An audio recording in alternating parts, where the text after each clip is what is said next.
He turned to the police officer and said, "Case dismissed, and I'll talk to you later."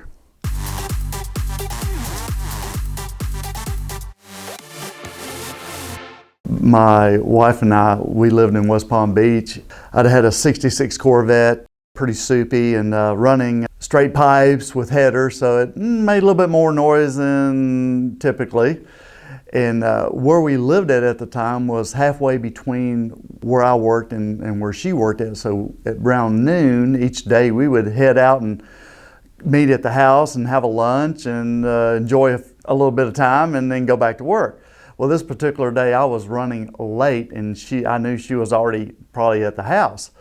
So I left the office, and of course I was burning every gear and flying to get home. Of course, I'm sure people around me could hear me.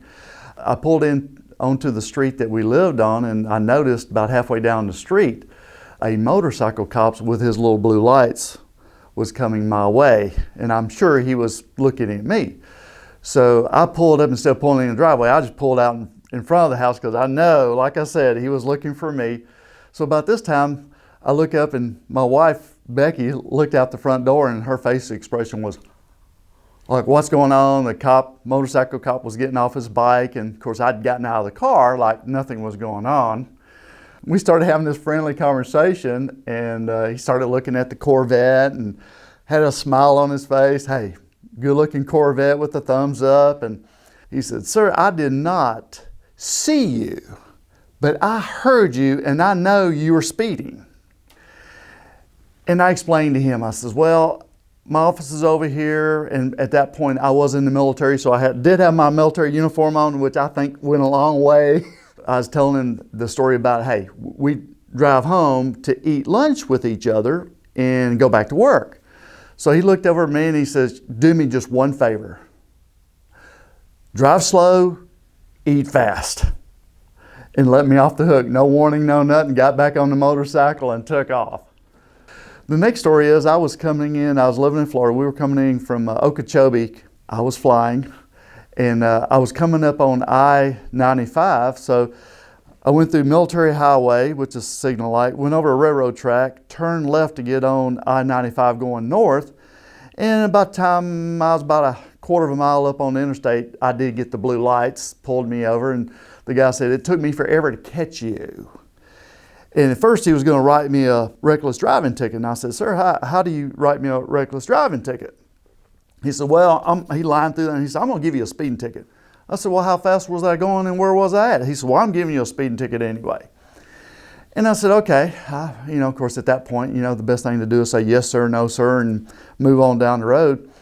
So went to court. This is one of those, I said, "I'm going to court on this." So the judge said, "How do you plead?" And I said, "Not guilty."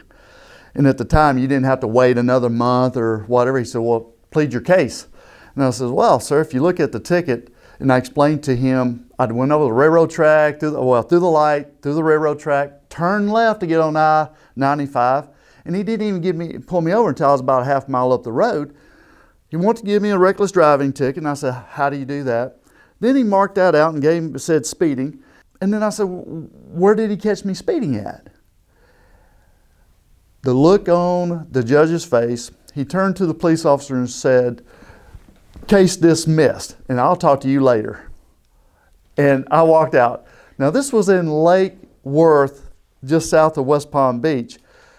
Well, when I owned the Corvette, I never drove back through Lake Worth again. It was like, no, I think the Corvette is no longer allowed in Lake Worth. I was speeding though. I mean, I gotta say I was speeding. Okay, so I just got out of it, and probably bad of me.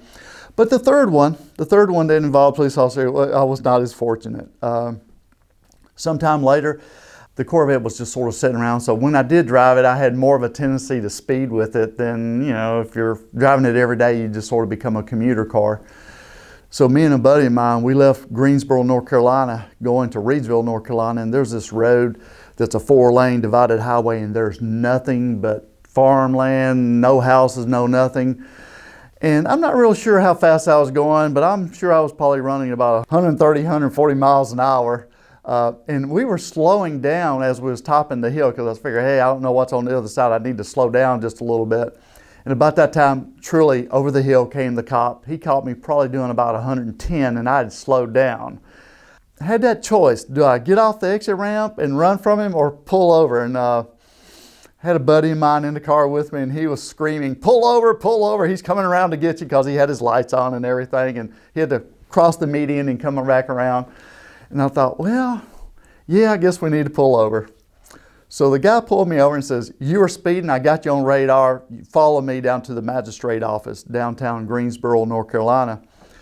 Well, I get down there, and unfortunately, the magistrate knew that I showed my military ID card, and he says, well, we're gonna go ahead and we're gonna let you go without posting bond, but here's a court date. Of course, I got an attorney at that point, because if I lost my license, that would be a bad deal.